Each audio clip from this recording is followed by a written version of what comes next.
ask you a question, and I want you to tell me whether or not it is Trump or trans people that are responsible. You understand? Got it. Okay, very good. The first one, gutted medical research. Trump. Harming farmers. Trump. Ignoring the Constitution. Trump. Proposing to take away Social Security. Trump. Cutting health care.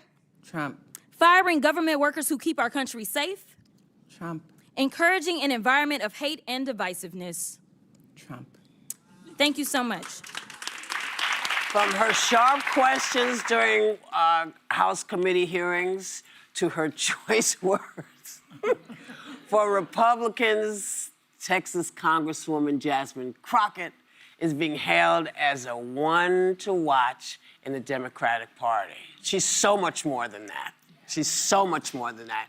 And we are so glad that she is here to answer our questions today. Please welcome back to this table, Congresswoman Jasmine Crockett.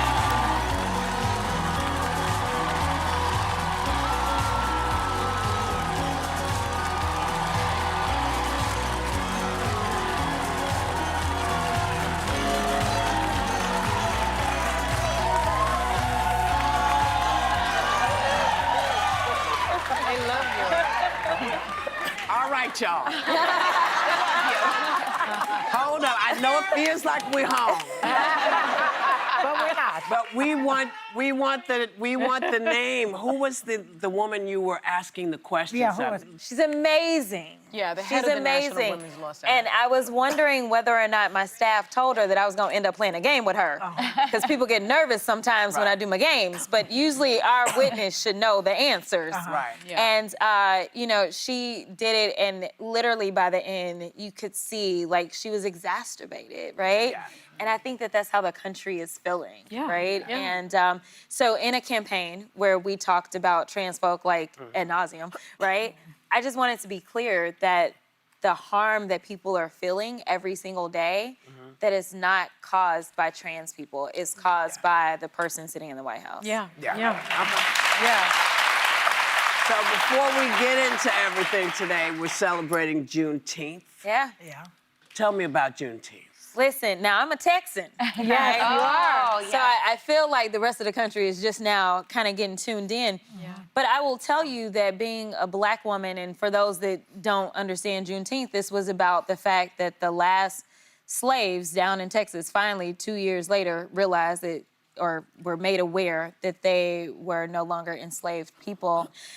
But in this time, though, especially with the anti-DEI movement and the rollback just of our civil rights and our civil liberties as a whole, as well as ignoring the Constitution, and there's so many rights that Black folk got specifically just from the Constitution, I think that this Juneteenth, everyone, whether you're Black or otherwise, should really evaluate what does freedom look like in this country?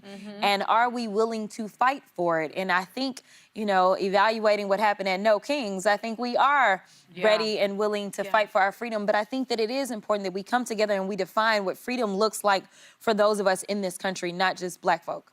That's right. Yeah. Yes. Do you think that No Kings demonstration is going to do something?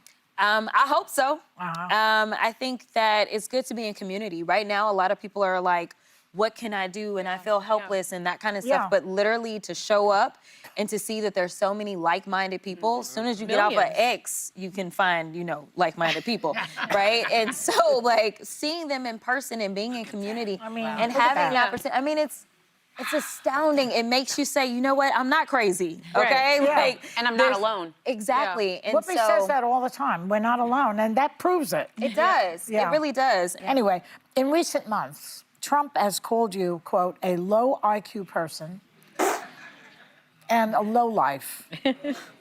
Do you take that as a sign that you're doing something right? I hope he also calls her a lawyer. That's another thing that she is. No, he did not. He did not.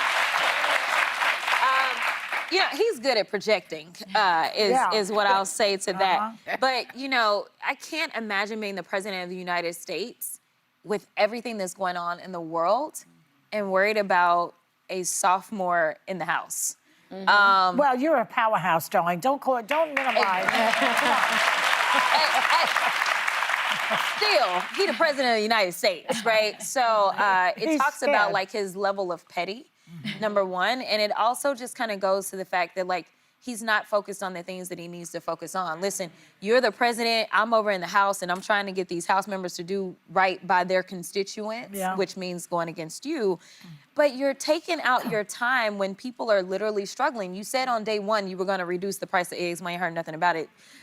You know, you said that you were going to stop all the wars in the world, and Right. it seems like, you know, you go in the opposite direction. Yeah. I mean, like, you know what I mean? Like, there's real issues and there's people that are hurting, and then you had this random sidekick who decided that he was going to cut off the aid to everybody, and then you're losing in court every single day. You know, talk about, listen, call him the biggest loser, because like the courts are handing him some losses. So I'm just like, can you get your stuff in order? Like, can you focus? But no. Well, over the weekend, we actually saw a tragic and brazen act of political violence in this country. A Minnesota Democratic representative and her husband and their dog were assassinated. Another lawmaker and his wife were gravely wounded. And the suspect reportedly had a long hit list. So I want to ask you, do you feel safe as an elected official in this political climate? No, not at all. I mean, here's the deal. I do this job, and the fact that my safety is a part of doing this job is really bad in and of itself.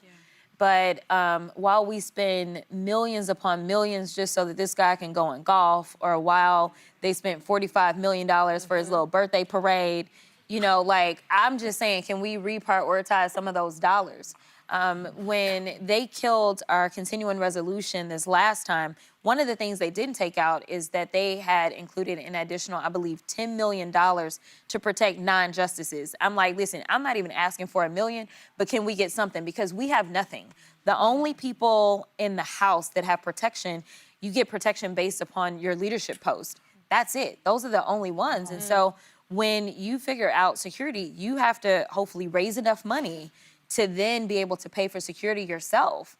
This is a problem, especially in light of the environment. And so I did text a Republican that I consider to be a friend. Yes, I have Republican friends, just so y'all know. I did, and I said, listen, your people need to fix this. Like, I'm tired, right? And there are Republicans that are concerned. And to be clear, they're not really concerned about the radical leftists that they talk about. They're concerned about MAGA.